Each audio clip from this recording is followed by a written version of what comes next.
Sometimes when we have been wrong, we always want to be there to witness when somebody get their get back, right? Or we want to get our get back. Or we want to see something, not necessarily see something bad happen to them, but to see them come to terms with the hurt that they have caused in somebody's life, more specifically our own.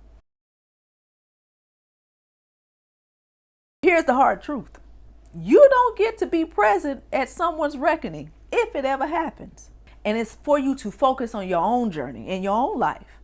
Because whatever lessons that the Father got for that person, that's their lesson. It ain't got nothing to do with you. Because it's just going to distract you.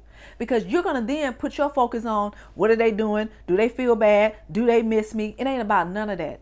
It's about you focusing on what you're supposed to be doing. Some lessons are just meant to unfold outside of eyesight of other people, because your relationship with your higher power is intimate, it's personal, it's private. And it's a human desire that we want to be vindicated. It's normal to want to have closure or to be seen by the people who have hurt you.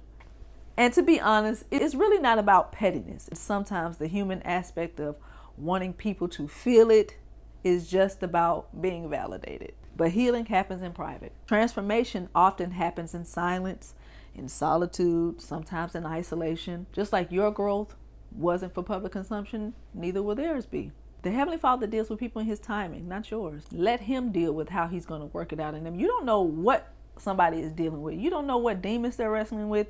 You don't know what they have had to deal with in their past life that's going to lead up to their reckoning.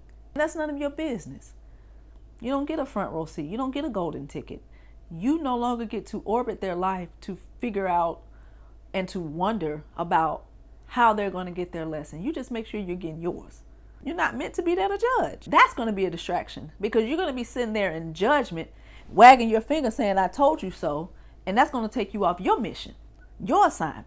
You should be focusing all your attention on the Heavenly Father. You focusing your attention on somebody who's no longer in your life, who's no longer even important to your story. Not that they're not important in life. They're just not important to your story. They're important to their own story.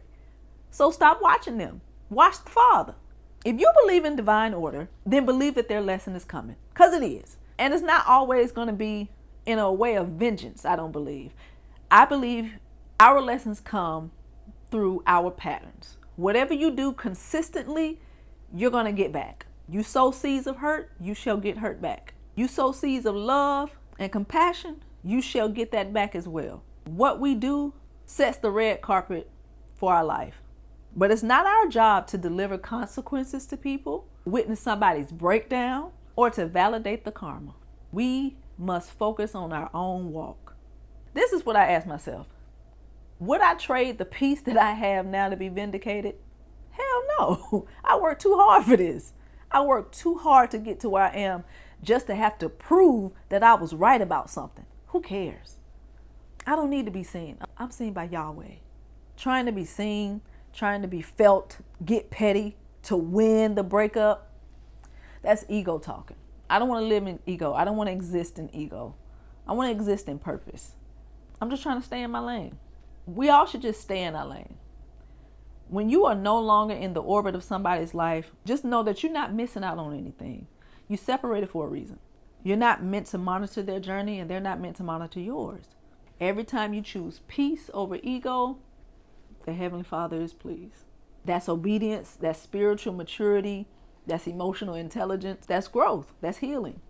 Let them walk their road.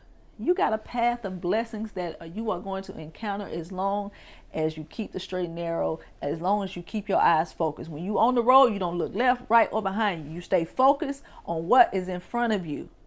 So let's keep on the journey. Let's keep looking forward. And I'll see y'all next week. This is Kara Speaks.